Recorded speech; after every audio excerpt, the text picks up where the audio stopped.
Thomas adjusted the paper crown on his head, the elastic band digging slightly into his temples. It was 2:17 p.m. on a sun-drenched Saturday afternoon, and Greenwood Park was a kaleidoscope of frantic, joyous activity. This was the epicenter of his universe right now. Shelter number 3, decorated with sagging pink and purple streamers, a table laden with a slightly lopsided unicorn cake, and a dozen 7-year-olds running themselves into a state of pure, sugar-fueled delirium.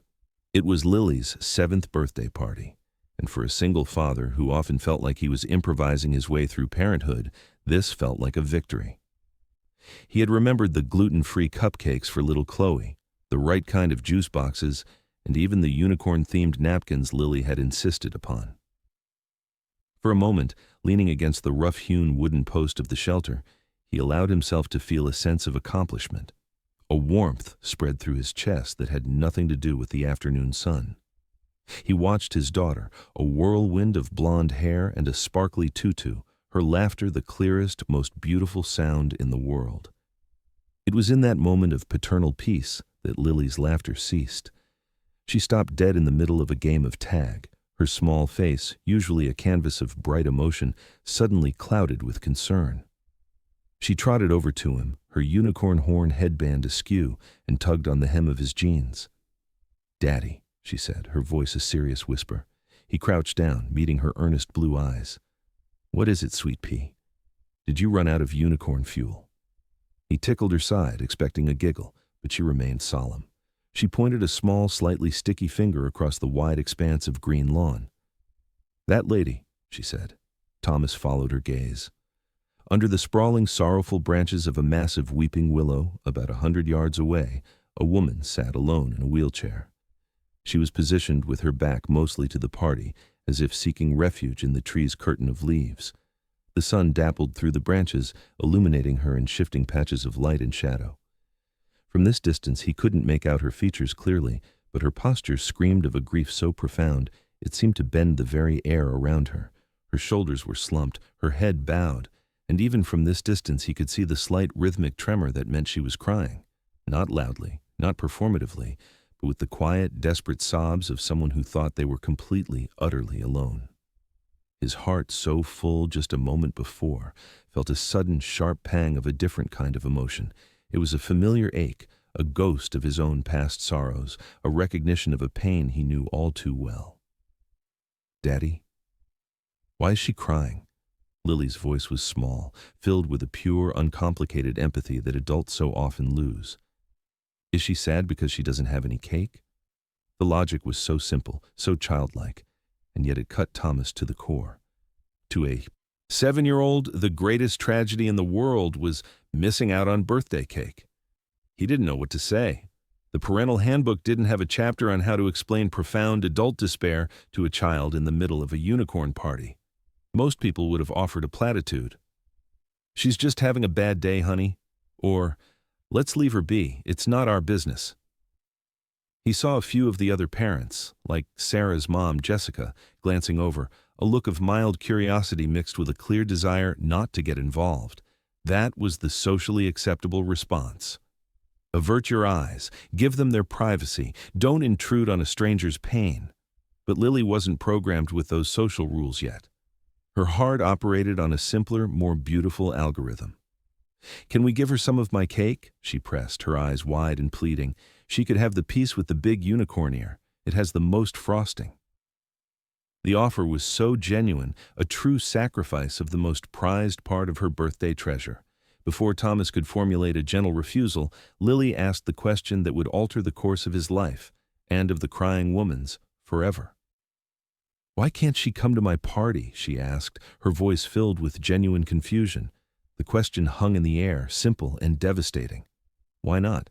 What was the real reason? Because it was awkward? Because it would make the other guests uncomfortable? Because adults don't just invite crying strangers to their children's birthday parties? All the reasons felt flimsy and cowardly when filtered through the lens of his daughter's compassion. He looked from Lily's hopeful face to the lonely figure under the tree. He felt the weight of the other parent's potential judgment, the social contract he was about to violate. He saw a future of polite but distant greetings at school drop-off, the whispers of, "That's the guy who—" But then he looked at Lily again, at the unwavering goodness in her eyes. She believed her father could fix this. She believed a piece of cake and a warm welcome could heal a stranger's heart. And in that moment, Thomas wanted, more than anything in the world, to be the man his daughter already thought he was. He took a deep breath, the scent of cut grass and sugary frosting filling his lungs. "You know what, sweet pea?" he said, his voice a little thicker than he intended. "That's an excellent question. Let's go ask her." The 100-yard walk across the field felt like a mile. Each step was a conscious decision, a push against a tide of social conditioning. He could feel the party behind him, the volume of the children's shrieks and the parents' chatter seeming to dim, as if he were walking away from one world and into another. He was acutely aware of the eyes on his back. Jessica was no longer pretending not to watch. She stood with her arms crossed, a look of baffled disapproval on her face. Thomas held Lily's small, trusting hand, her warmth a tiny anchor in his sea of anxiety. What was he even going to say? "Excuse me, my daughter noticed you were crying and wants to offer you cake?" It sounded absurd, intrusive, maybe even cruel. He rehearsed and discarded a dozen opening lines, his heart thumping a nervous rhythm against his ribs. He was a man who planned everything, who built his life on predictability to keep the chaos of grief at bay. This was the opposite of that. This was an act of pure, unscripted impulse. From Clara's perspective, the world was a blur of green grass and shimmering tears. The weeping willow was her sanctuary, its drooping branches a veil between her and a world that felt too bright, too loud, too happy. It was the 3rd anniversary. 3 years to the day since the screech of tires, the shattering of glass, the silence that followed. 3 years since she had last felt her own legs beneath her, since she had last heard David's laugh. The park had been their place. They'd had picnics right here, on this very spot. Coming here was a pilgrimage of pain, a way to feel close to him. But today, the sound of the children's party was a special kind of torture. It was the sound of a life she would never have, a future that had been stolen in a single brutal moment. She cried for David, for the family they'd planned, for the woman she used to be. She was so lost in her grief that she didn't notice the man and the little girl until they were only a few feet away, their shadows falling over her. Her head snapped up, a jolt of panic shooting through her. Her first instinct was shame, hot, flooding shame. She furiously swiped at her wet cheeks with the back of her hands, her breath catching in a ragged hiccup. She expected to be told she was disturbing people, that this wasn't the place for a public display of misery. She braced herself for pity, for the condescending, gentle tone people used when they saw the chair before they saw her. The man, however, didn't loom over her. He did something that disarmed her completely. He crouched down, bringing himself to her level, so he was looking up at her, not down. His eyes, a warm hazel, were filled not with pity, but with a kind of gentle, hesitant concern. "I'm so sorry to bother you," he began, his voice soft. "My name is Thomas, and this is Lily." The little girl, hiding shyly behind her father's legs, gave a small, tentative wave. "My daughter," Thomas continued, gesturing vaguely back toward the party, "is celebrating her 7th birthday over there. She saw that you looked sad, and she wanted to know if you would like to join us for some cake." The words were so unexpected, so far from the script of pity or annoyance she had been anticipating, that Clara could only stare. Her mind struggled to process the offer. It made no sense. People didn't do this. They looked away. They pretended not to see. "Oh, no," she stammered, finding her voice. It was hoarse from crying. "No, thank you. I couldn't possibly. I should go." She began to fumble with the wheels of her chair, her hands clumsy and trembling. She just wanted to disappear. But then the little girl stepped forward. Lily, emboldened by her father's presence, took a brave step closer, her eyes wide and sincere. "Please," she said, her small voice cutting through all of Clara's defenses. "My cake is a unicorn cake. It has rainbow layers inside, and my daddy said you can have the piece with the horn. It's made of sugar." The sheer, unadulterated goodness of the offer, the simple belief that a piece of unicorn cake could fix a broken heart, was a blow to Clara's own cynicism. A fresh wave of tears threatened to spill, but this time they were for a different reason. It was a feeling she hadn't experienced in 3 years, a pinprick of light in her vast private darkness. It was the feeling of being seen, not as a tragedy, but as a person who might like some cake. She looked at Thomas, who was watching her with an expression of such profound, quiet understanding that it made her ache. He wasn't pushing, just waiting. He was giving her the space to make a choice. And looking between the father's kind eyes and the daughter's hopeful face, Clara felt a tiny, fragile shift inside her. For the first time in a long time, the desire to flee was overshadowed by a flicker of curiosity. What would happen if she said yes? What would happen if, just for an hour, she stepped out of the shadows of her grief and into the light of a 7-year-old's birthday party? It was terrifying, but the thought of disappointing the little girl with the unicorn headband was, somehow, even worse. "Okay," she whispered, the word feeling foreign on her tongue. "Okay, I'd love to."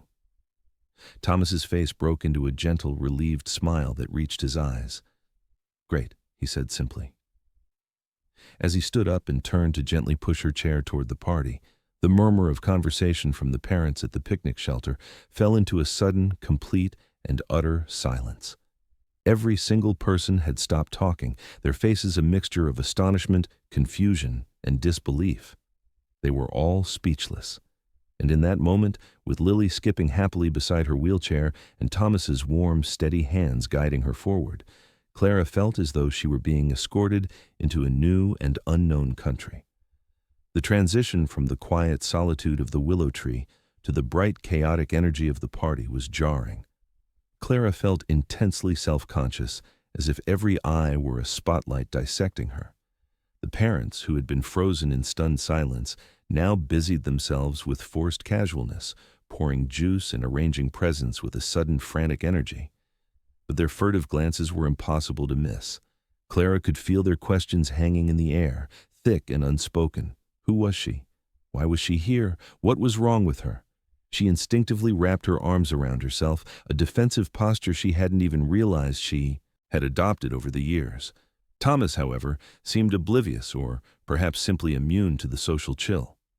He navigated her chair to a spot at the head of the picnic table, right next to Lily's designated seat of honor. "Here we are," he said, his voice warm and steady, a calming presence in the storm of her anxiety. "The best seat in the house."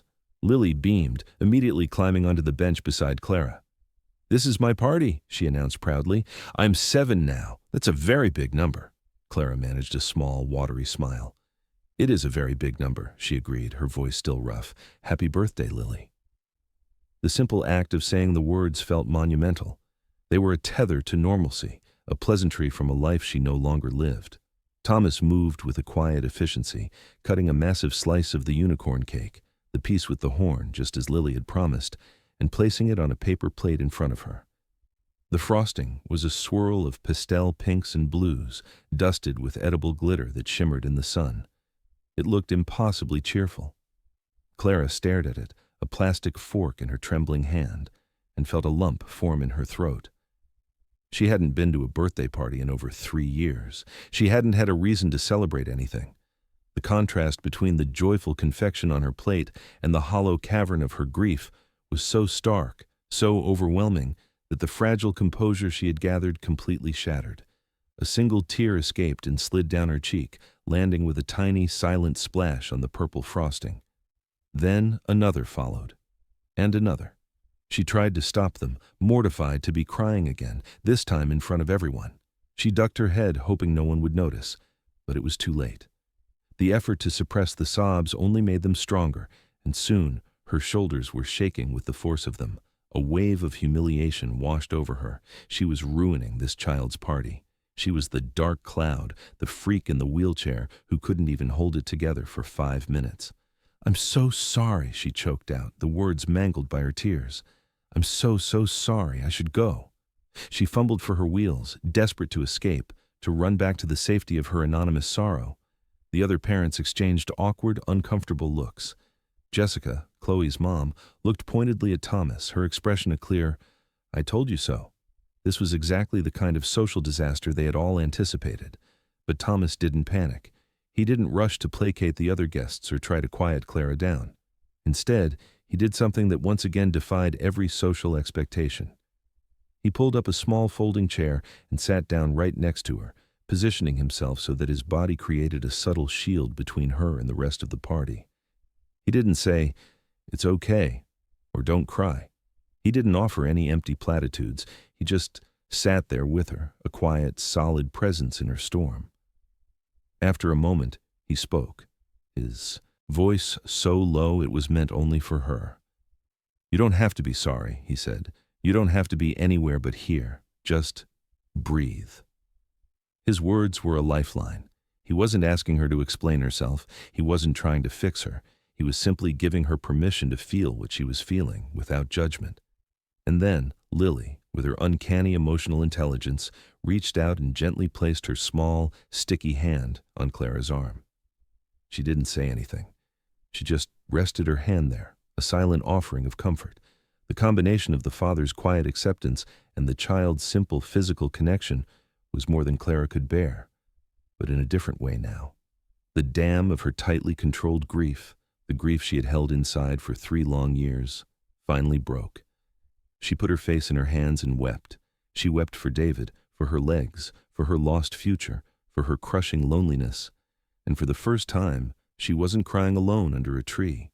She was crying at a picnic table, with a kind man sitting silently beside her and a little girl's hand resting on her arm, while the world of the party swirled on around them, a universe away.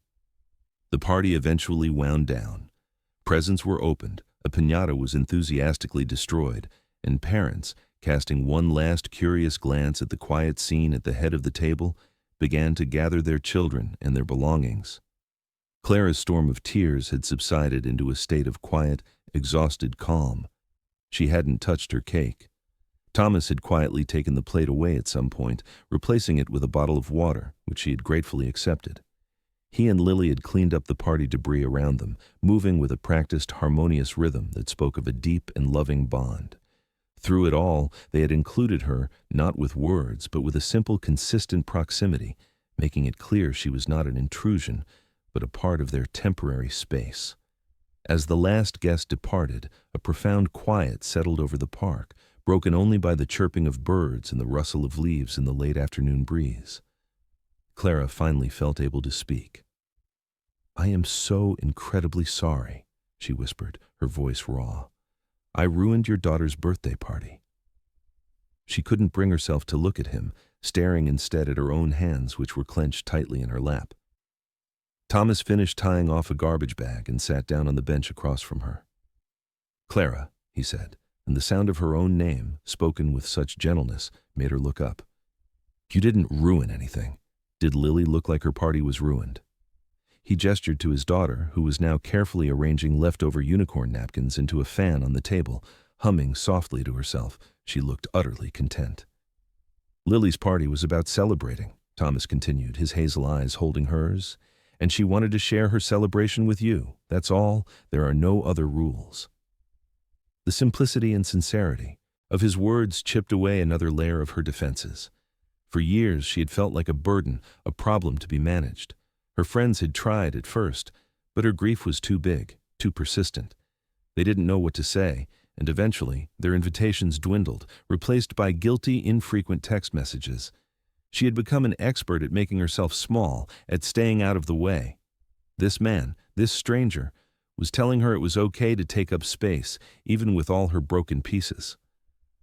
I don't know what to say," she stammered. "Thank you.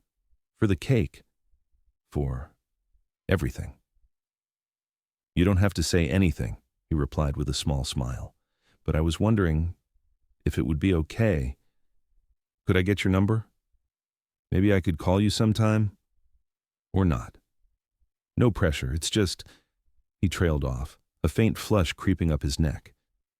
It was the first time she had seen him look anything less than completely composed, and the hint of vulnerability was endearing. He was just as nervous as she was. "I'd like that," she said, the words coming out more quickly and more certainly than she expected. A real, genuine smile, the first she had felt in what seemed like a lifetime, touched her lips. They exchanged numbers, a simple modern ritual that felt charged with a significance she couldn't yet name. As he and Lily packed the last of the party supplies into their car, Thomas hesitated, then walked back to her. "I know we just met," he said, his voice low and earnest, "but if you ever need anything, a ride, someone to pick up groceries, or just someone to sit with in silence under a tree, please call. I mean it."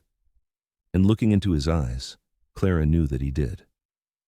2 days passed in a haze of emotional recovery for Clara. She replayed the events of the party over and over in her mind, half convinced she had dreamed them. The kindness of Thomas and Lily felt like something from a story, too pure to be real. She expected never to hear from him. It was a nice gesture, she told herself, a moment of pity-fueled charity that he would now politely forget. People had busy lives. A single father certainly didn't have time to take on the emotional baggage of a grieving, disabled stranger.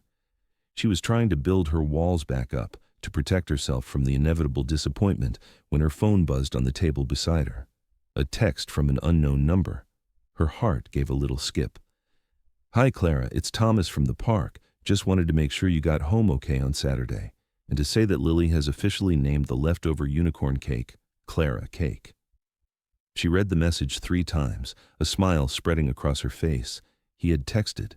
He had remembered. She spent 10 minutes composing a reply, deleting and rewriting it until it sounded casual and not as pathetically grateful as she felt. "Hi, Thomas. I got home fine, thank you. And please tell Lily I'm honored to have a cake named after me. Hope she had a wonderful rest of her birthday." He replied, almost instantly. She did. "Would you be open to getting a coffee sometime this week? My treat. To thank you for being such a good sport about being ambushed at a 7-year-old's party."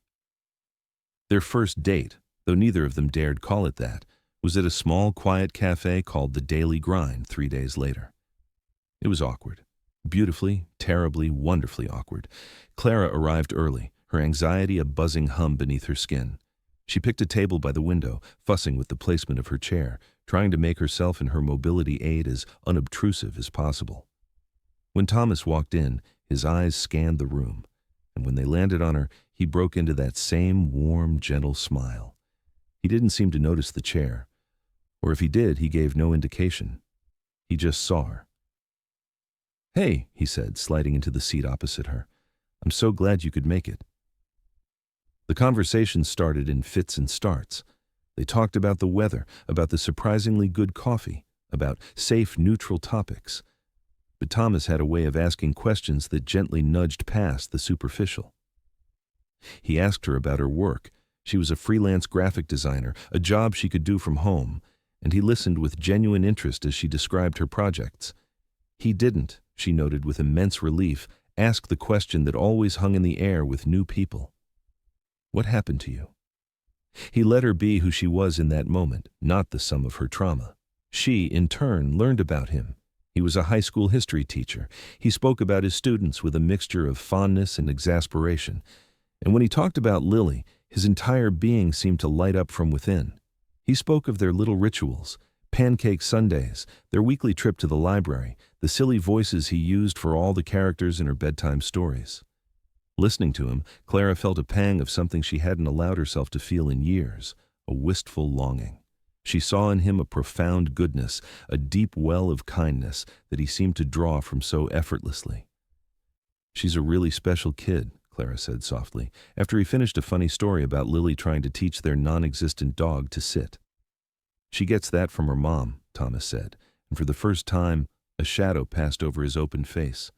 A silence fell between them, heavier than before. Clara knew she was at a crossroads. She could steer the conversation back to safer waters, or she could step into this more vulnerable space with him. She chose the latter. "Tell me about her," she said gently. He looked up, surprised, but also, she thought, relieved. And so he did. He told her about Sarah, his high school sweetheart, about her infectious laugh and her terrible singing voice, about their shared dream of a big, noisy family. And he told her about the aggressive cancer that had appeared out of nowhere and had taken her from them just 2 years ago, when Lily was only 5. The story was told without melodrama, just a quiet, factual recounting of a tragedy that had cleaved his life in two. And in his story, Clara heard the echo of her own. A life, a future, a love, all erased in an instant. In that small cafe, over lukewarm coffee, two lonely people, each convinced they were irrevocably broken, began to see the familiar shape of their own pain in the other. It was not a bond of shared joy, not yet. It was something deeper, more fragile, and perhaps more powerful, a bond of shared survival. The weeks that followed unfolded like the slow blooming of a shy flower. Tentative texts turned into nightly phone calls. Awkward coffee dates gave way to comfortable, quiet evenings. Thomas, sensing that it was easier for her, started bringing dinner to Clara's small second-floor apartment. It was a space that was both her sanctuary and her prison. It was filled with beautiful things, art prints on the walls, shelves overflowing with books, a drafting table covered in sketches, but it was also a landscape of limitations. The doorways were a little too narrow, the kitchen counters a little too high. She had adapted, but it was a life of constant, wearying negotiation with her own environment. Thomas never commented on any of it. If he saw her struggle to reach a glass from a high shelf, he would simply move it to a lower one the next time he put away dishes, a silent act of care that spoke volumes. He brought Lily with him sometimes. The connection between the little girl and Clara was immediate and effortless. Lily was not fazed by the wheelchair. To her, it was just a part of Clara, like her dark curly hair or her soft voice. She would climb into Clara's lap and show her drawings from school, or they would sit together at the drafting table, Clara teaching her how to shade with colored pencils. During these moments, Thomas would stand back and watch them, a look of quiet wonder on his face. He was seeing a side of Lily he hadn't seen since her mother died, a gentle, easy affection with another woman. And he was seeing a side of Clara that she rarely showed the world, a lightness, a joy, a glimpse of the person she had been before the accident. One rainy Tuesday evening in late October, about a month after they met, Thomas arrived with 2 large pizzas and a determined look in his eye. Lily was at a sleepover, and the apartment was unusually quiet. They ate sitting on the floor, propped up by cushions, the pizza boxes between them. The mood was relaxed, comfortable. They talked about his day at school, about a difficult new design project she was working on. And then, in a lull in the conversation, Thomas looked at her, his expression serious.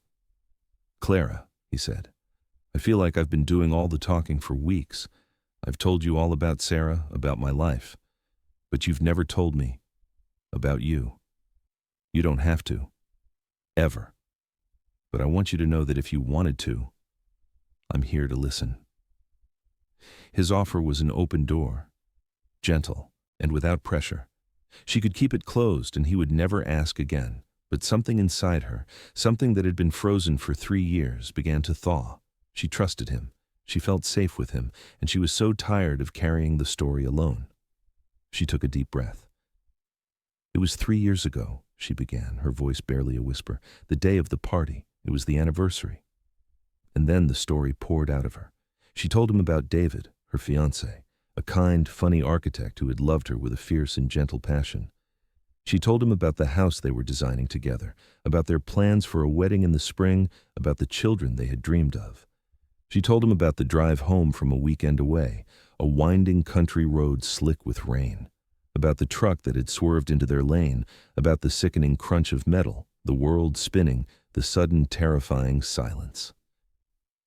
She spoke of waking up in the hospital to a world of white walls and hushed voices, of the doctor's sterile, pitying explanation of the spinal cord injury. And she spoke of the moment her mother had to tell her that David hadn't made it. "The hardest part," she said, her voice breaking, tears streaming down her face unchecked, "wasn't learning that I would never walk again. It was learning that I would have to live the rest of my life without him." She confessed that the reason she had been crying so hard at the park was that she had been on her way to the cemetery, a pilgrimage she made every year, but her accessible taxi had canceled at the last minute, stranding her. The party, with its vibrant celebration of life, had just been the final crushing blow. "I felt so pathetic," she sobbed, "so completely and utterly alone." Thomas didn't say a word. He just moved closer, closing the small space between them on the floor. And when she finally fell silent, exhausted from the weight of her own story, he reached out and gently took her hand, He didn't offer platitudes or try to find a silver lining. He just held her hand, his thumb stroking the back of it, and let her cry. He let her be broken in front of him, and in his quiet, unwavering presence, she didn't feel pathetic. She felt seen. She felt honored. After a long time, when her tears had subsided, he finally spoke, his voice thick with emotion. "You are the strongest person I have ever met," he said softly. And in the quiet of her small apartment, with the rain pattering against the window, Clara felt the first tentative seeds of a new kind of hope begin to take root in the barren soil of her heart. The night Clara shared her story was a turning point. A wall had come down, and in its place, a bridge was being built. The following week, it was Thomas who seemed distant, a thoughtful quietness settling over him. Clara worried she had burdened him, that the weight of her past was too much. But one evening, as they were cleaning up after a simple dinner of spaghetti, meal Lily had insisted on helping with, resulting in more sauce on the counter than in the pot, Thomas leaned back against the kitchen sink, his arms crossed, and looked at her. "It's my turn," he said simply. Clara stopped wiping the counter, her heart giving a little lurch. She knew instinctively what he meant. She moved to the small kitchen table and waited, giving him the same quiet, patient attention he had given her.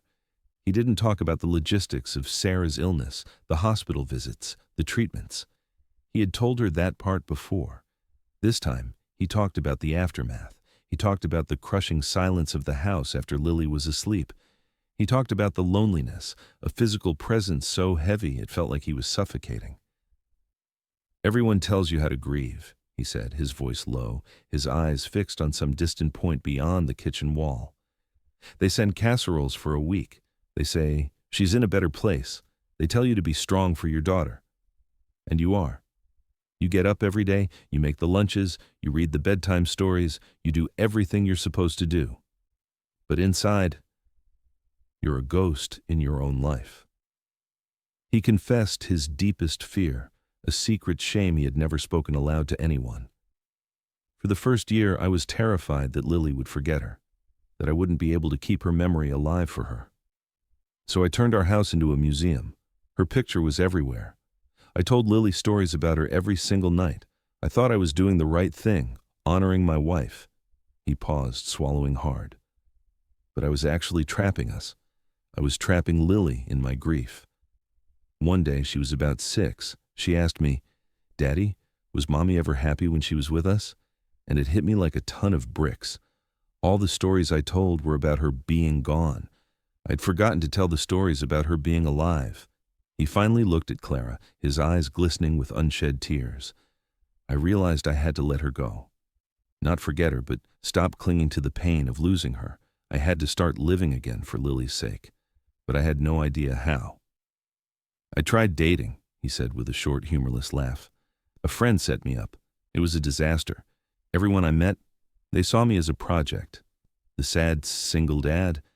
They either wanted to fix me or they were scared off by the baggage. No one just saw me." He pushed himself off the counter and came to the table, pulling up a chair so he was sitting close to her. "Until that day in the park," he said, his voice dropping to a near whisper. "When I saw you, I wasn't thinking about dating. I just saw someone in pain, and my daughter saw it too.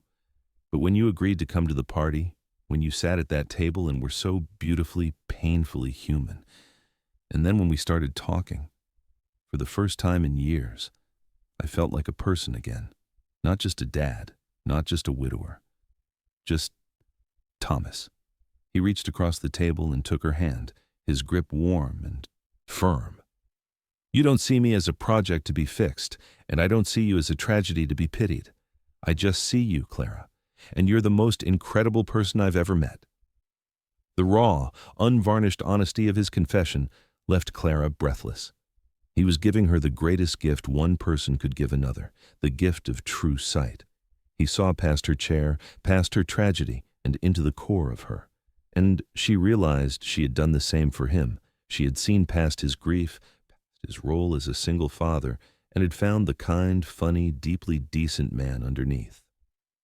In that moment, sitting in her messy kitchen, with the smell of garlic and tomatoes still in the air, the love that had been growing quietly between them finally broke the surface, radiant and undeniable. She squeezed his hand, her own tears now falling freely, but for the first time in a very, very long time, they were tears of pure, unadulterated joy. As autumn bled into winter, their bond deepened, weaving itself into the fabric of their daily lives. They became a familiar trio in their small world. Thomas and Lily would pick Clara up for their weekly library trips, Lily proudly riding on Clara's lap as she maneuvered her power chair through the aisles of books. They went to the local museum on a free Tuesday, discovering a shared love for Impressionist paintings. They spent snowy Sunday afternoons in Clara's apartment, building elaborate Lego castles on the floor while a stew simmered on the stove. It was a life built of small, ordinary moments that felt, to both of them, utterly extraordinary. They were, for all intents and purposes, a family. But the outside world, with its casual judgments and preconceived notions, sometimes intruded on their peaceful bubble. One afternoon, Thomas ran into Jessica, the disapproving mom from the birthday party, at the grocery store. She cornered him in the cereal aisle, her shopping cart a formidable barricade. "Thomas," she said, her voice dripping with a cloying, false concern, "it's so good to see you. I just have to say, it's so admirable, what you're doing." Thomas frowned, confused. "What I'm doing?" "You know," she said, lowering her voice conspiratorially. "With Clara, it's just such a charitable thing to do, taking her under your wing like that. And for Lily to be so exposed to, people with those kinds of challenges, it's a real lesson in compassion for her." A cold fury, slow and deliberate, rose in Thomas's chest. He kept his voice even, but his words were like chips of ice. "Jessica, let me be very clear. I am not doing anything charitable. I am in a relationship with a woman I am falling in love with. Clara is not a challenge to be managed or a lesson in compassion for my daughter. She is the kindest, smartest, most resilient person I know, and Lily is lucky to have her in her life. The only challenge I see is the outdated, pitying attitude of people who can't see past her wheelchair." Jessica's jaw dropped. She stammered a hasty apology and beat a swift retreat toward the dairy section, thoroughly rebuked. Thomas stood for a moment, his knuckles white as he gripped his shopping cart, his heart pounding. He had never been a confrontational person, but the fierce, protective instinct he felt for Clara surprised even him. Defending her, defending them, felt as natural as breathing. The ultimate validation, however, came not from standing up to outsiders, but from the quiet, unwavering acceptance of his own daughter. A few days before Christmas, Lily came home from school with a drawing she had made in art class. The assignment was to draw a picture of her family. She presented it to Thomas and Clara that evening with solemn importance. On the page, drawn in the charmingly wobbly lines of a 7-year-old, were 3 figures. A tall man with brown hair labeled Daddy. A small girl with a wild mane of yellow hair labeled Me. And sitting between them, a figure in a chair with 2 big wheels, her curly hair a vibrant explosion of purple crayon. This figure was labeled Clara. All 3 of them were holding hands, and above their heads a giant smiling sun shone down. Clara stared at the drawing, her vision blurring with tears. It was the family she had dreamed of with David, a family she thought had been stolen from her forever. And here it was, reimagined and offered to her by a little girl with a box of crayons and a heart big enough to see where she belonged. She looked at Thomas, who was watching her, his own eyes shining. He didn't need to say anything. The drawing said it all. This wasn't charity. This wasn't a project. This was a family. Lily, sensing the emotional gravity of the moment, climbed into Clara's lap and wrapped her arms around her neck. "I like our family," she whispered into Clara's ear. "It's the best one." Clara hugged her back, burying her face in Lily's hair, breathing in the scent of playground chalk and childhood. "Me too, sweetie," she whispered back, her voice thick with love and gratitude. "It's the very best one." As their love story solidified, the practical, unromantic realities of life began to present themselves. Clara's second-floor walk-up apartment, once a cozy refuge, was now a significant barrier. Every time Thomas and Lily came over, he had to carry her chair up the 2 flights of stairs, then come back down to help her. Coming and going was a major production, a constant reminder of the world's inaccessibility. Clara, fiercely independent, hated the reliance it created.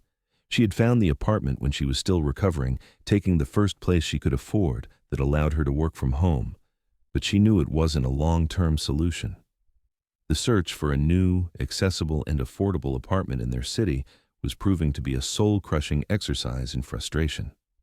The few places that were suitable were financially out of reach, and the affordable ones were grim and institutional. The strain was beginning to wear on her, a constant, low-level hum of anxiety that dampened her newfound happiness. Thomas saw the toll it was taking. He saw the flicker of frustration in her eyes every time she had to ask for help, the way she would get quiet and withdrawn after a particularly discouraging apartment viewing. He wanted to fix it, to tear down the walls and widen the doorways of the world for her. He spent hours online, researching grants for accessibility modifications, looking at real estate listings, trying to find a solution. He felt helpless, and he hated it. One night, while going through some old file boxes in his attic looking for tax documents, he came across a thick financial portfolio. It was Sarah's life insurance policy. He had dealt with it in a fog of grief after she passed, investing the money with a financial advisor and then promptly trying to forget it existed. It felt like blood money, a payout for his loss, and he had never touched a penny of it. He had earmarked it for Lily's college fund, a distant, abstract expense. He opened the statement, his hands trembling slightly. The amount was significant, more than significant. It was enough for a down payment on a small house, a house with a ramp instead of stairs, a house with wide doorways and an accessible bathroom, a house where Clara wouldn't have to negotiate with her environment every single day.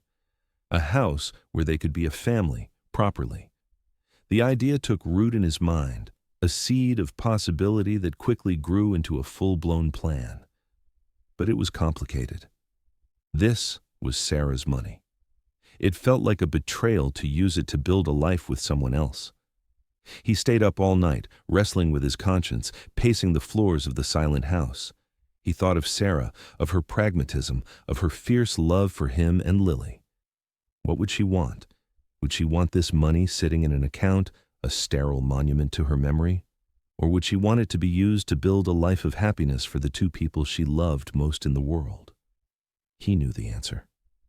Sarah had always been about living, about joy, about moving forward. She would want this. She would demand it. Presenting the idea to Clara was one of the most nerve-wracking things he had ever done. He chose a quiet Saturday morning. He made her favorite tea and sat across from her at her small kitchen table, the financial statement lying between them like a sacred text. "Clara," he began, his voice unsteady, "I want us to build a life together, a real life in a real home. And I think I've found a way." He explained about the insurance policy, about his conflict, and about his conclusion. He slid the statement across the table to her. "This isn't my money, and it isn't yours," he said, his voice thick with emotion. "I think of it as Sarah's last gift. It's a gift of a future. For me, for Lily, and for you, if you'll have it." Clara stared at the numbers on the page, but she wasn't seeing them. She was seeing the magnitude of his gesture. This wasn't about money. This was about legacy, about grief, about the past making way for the future. He was inviting her not just into his life, but into the most sacred, protected part of his history. He was taking the financial embodiment of his greatest loss and offering to transform it into the foundation of their shared hope. Tears welled in her eyes as the weight of his love, of his trust, washed over her. "Thomas," she whispered, her hand covering his on the table. "Are you sure?" He met her gaze, his own eyes shining with certainty. "I've never been more sure of anything in my life," he said. "The only question is, will you do it? Will you let us build a home together?" Her answer was not in words, but in the way she leaned across the table and kissed him, a kiss filled with tears, with relief, and with the brilliant, breathtaking promise of a future she had never dared to imagine. The next few months were a whirlwind of house hunting, paperwork, and planning. They found it on a quiet, tree-lined street not far from Lily's school, a small, single-story bungalow with a wide front porch and a big backyard. It was perfect. It needed some work. A ramp needed to be built, the bathroom and kitchen retrofitted, but it had good bones and a feeling of warmth that immediately felt like home. The process of buying the house and planning the renovations became a shared project that solidified them as a team. Clara, with her designer's eye, sketched out plans for the modifications, creating a space that was not just accessible, but beautiful and functional for all of them. Thomas, the history teacher, became a student of accessible design, researching the best contractors and materials. Lily's contribution was to decide where the unicorn sprinkler would go in the backyard. They moved in on the first weekend of June, almost a year to the day after they had met. The house was filled with boxes and the smell of fresh paint, but it was theirs. The first night, they ordered pizza, a tradition now, and ate it sitting on the floor of the empty living room, just as they had in Clara's apartment. Lily, exhausted from a day of supervising, fell asleep between them, her head in Clara's lap. Thomas looked at the two of them, bathed in the soft glow of the setting sun streaming through the big picture window, and his heart felt so full he thought it might burst. This was it. This was the life he had stopped letting himself dream of. It wasn't the life he had planned with Sarah, but it was a beautiful life, a second chance he never thought he'd get, built on a foundation of kindness, acceptance, and the simple, profound wisdom of a 7-year-old girl. A few weeks later, life had settled into a new, wonderful rhythm. The house was slowly becoming a home, filled with their combined belongings, with laughter, with the comforting chaos of family life. One Tuesday evening, just a normal, unremarkable Tuesday, Clara was in the newly renovated kitchen, making a salad for dinner. The countertops were at the perfect height for her, and she moved with an ease and freedom she hadn't felt in years. Thomas was at the kitchen island, helping Lily with her math homework. The two of them bent over a worksheet, their heads close together. The air was filled with the scent of roasting chicken and the low murmur of their voices.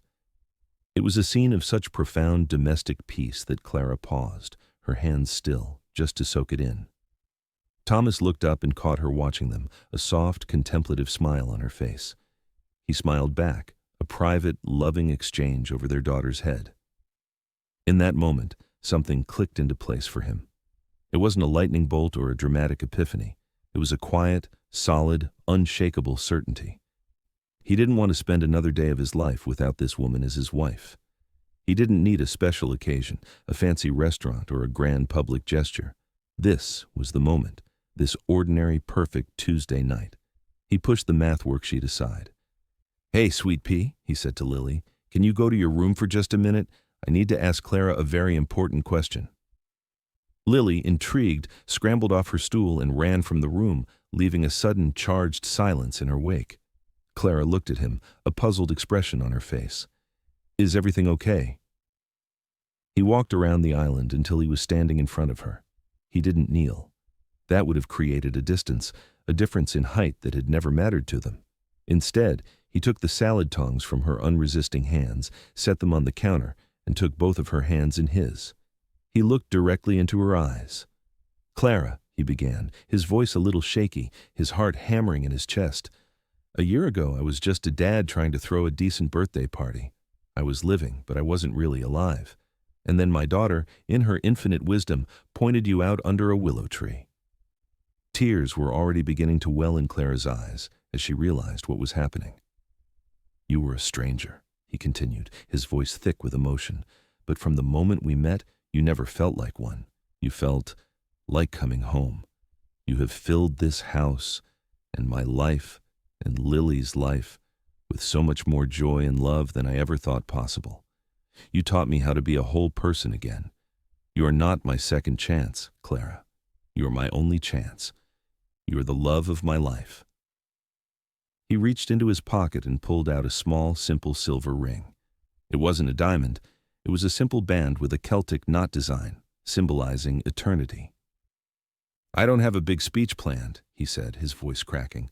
"I just know that I want to spend all of my ordinary Tuesday nights and all of my Mondays and Wednesdays and every other day with you. Clara, will you marry me?" She was openly crying now, tears of overwhelming love and happiness streaming down her face. She couldn't speak. She just nodded again and again, a frantic, joyful motion. Yes, she finally managed to whisper, her voice choked with tears. Yes, of course, yes. He slid the ring onto her finger, a perfect fit. And as he leaned in to kiss her, a small, triumphant cheer erupted from the doorway.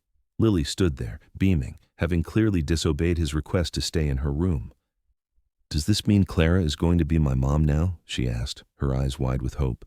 Thomas and Clara broke their kiss, laughing through their tears. Thomas scooped Lily into a hug. "Yes, sweet pea," he said, his voice full of a joy so profound it was almost painful. "That's exactly what it means."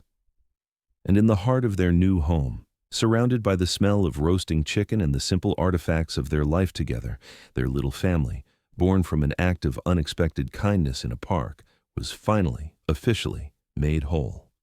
2 years later. The late afternoon sun of a perfect Saturday in June, the same sun, the same shade of brilliant, hopeful blue, spilled across the backyard.